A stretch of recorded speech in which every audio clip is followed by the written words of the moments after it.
All right. So go ahead and talk about how you first met and what age you were when you first met. Early in life. Oh, yeah, very early.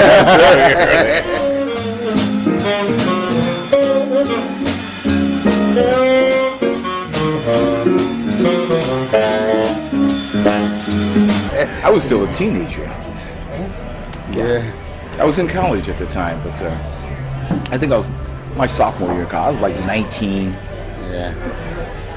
You know, and they came to town to play down here at the Desert Room. And I got a chance to meet all the guys. You know, because at that time, you know, when the guys did come to town, we all We got together and jammed. Yeah, but we were all living over in Northeast Portland now at the time.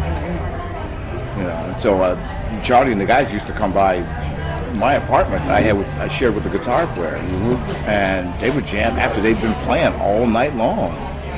You know, we'd have a session, and it worked out for us because the guy who managed the little fourplex that we lived in, he was a drummer, so it didn't bother him to have us playing some music early in the morning. It's a great feeling to be back here and to be with Mel, you know. It rejuvenates me. Make me think I'm young again. You and me both. Portland to me has a whole. I had so much fun here in Portland with the musicians that I met and playing at the Desert Room and at the Cotton Club. You know? Right. So you can imagine it's like a family reunion. Musicians is like brothers to one another. We become a family because we share our vibe with one another. We communicate musically on the bandstand. Usually conversation can't stop complication. So when we off the bandstand, we share all that love that we put to our music. So this coming back here, let me tell you something. When they mentioned to me about coming back to Portland and they say Mel will have his trio here, I couldn't wait to get here. That was kind of true. I couldn't wait to get here. And a friend of mine back in Detroit, Marcus Belgrade, he wanted to come so bad to be a part of this ensemble because he knew Mel had this bad trio here. So I tell you, I had so much fun being here for these little 3 days. I hope that I can get a chance to do this again with you. Oh, by all means, I please, hope I can do this again. Oh, yeah. Some kind of, and hopefully that maybe we can bring Marcus up here. Oh, I'd love it. I would love it. Bring Marcus up here so we continue our relationship musically, you know. But other than that, man, it's been a ball. It's been a ball. Yeah. All of these years have been really cool. It's like we all have a lot of mutual friends, and if we're passing through town, it's like, hey, where is so-and-so? Well, he's on the road right now. But hey, when he gets home, give him a big hug and kiss for me. Tell him I passed through. That's right. Send him a love. You guys got a treasure here in Portland, and I have to tell you, as long as you keep him, you all got the treasure. you guys really have it. And the people have to know this.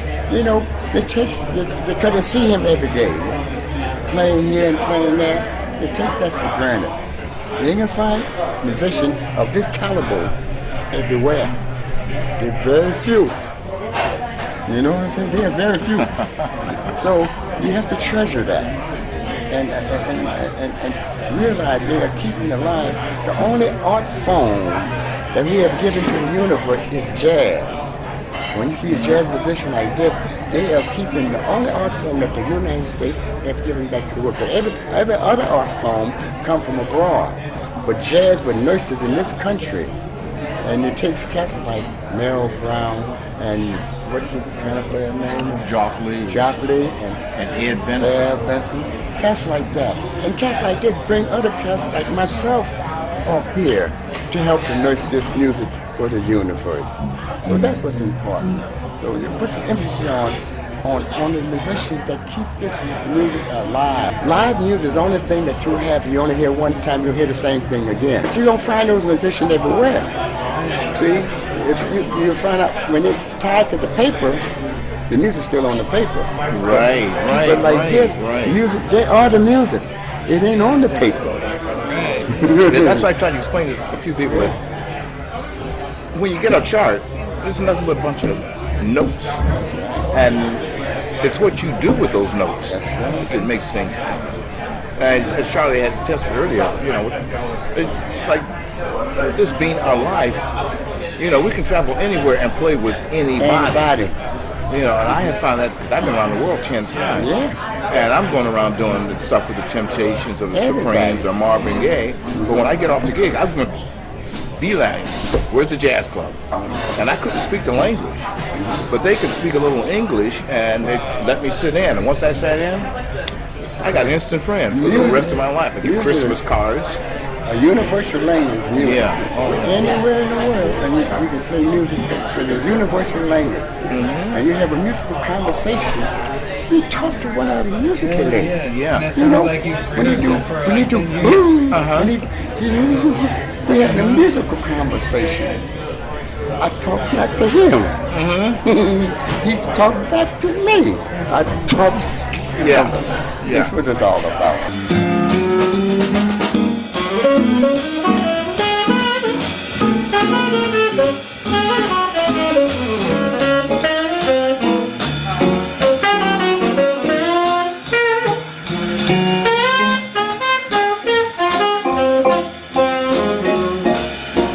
Keep in mind, if we doesn't respect and appreciate these musicians, a little boy today, 20 years from now, walk up to his mother and just say, "Mother, what is a musician?" And the mother would say to the kid, "Oh, those are people that play music for the computer."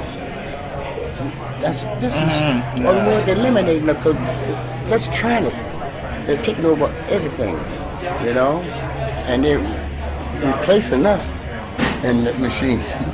Yeah, well, see, the other thing I think is very sad is that people are taking a shortcut by using electronics. Yeah.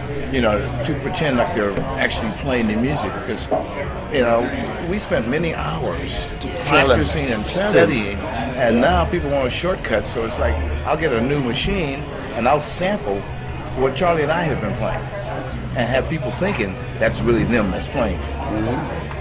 They play one finger on the note on the machine and it record the whole chord. Well, we have to study. Right. Oh, what goes with that? You just study how to write.